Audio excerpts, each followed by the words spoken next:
Do you mind if I ask why you chose that one? Takes some people their entire life to accept themselves in an imperfect state. I used to know Albert Ellis, a famous psychologist in New York, rational emotive therapy, and he would always say, FHB, fallible human being.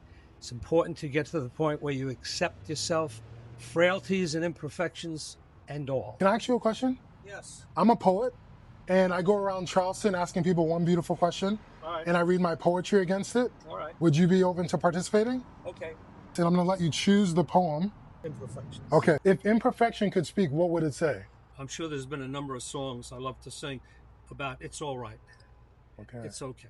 Like a corollary to imperfection is if you scrutinize everything and overlook, you can find dust and chips and whatever, but if you step back and take in the whole picture, there's a lot of beauty. And where does your perspective come from? What's the story behind it?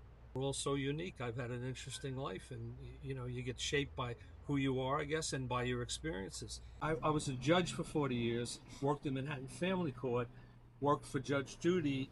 I've accomplished a lot, but not only me, I think a lot of people, it's hard to accept and appreciate themselves no matter what they've done.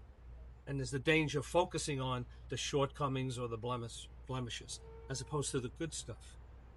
Okay. There's one affirmation I heard recently: there's much more good with me than not. I'm going to read you a poem. You can tell me what you think about this.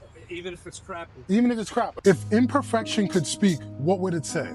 In an imperfect world, is perfection the mistake? What if beauty hides where perfection refuses to look? If imperfection could speak, would it remind us that the parts we try hardest to change are the very parts that make us unforgettable? Maybe it would share that perfectionism isn't who we are, it's what we wear when we're afraid to be seen.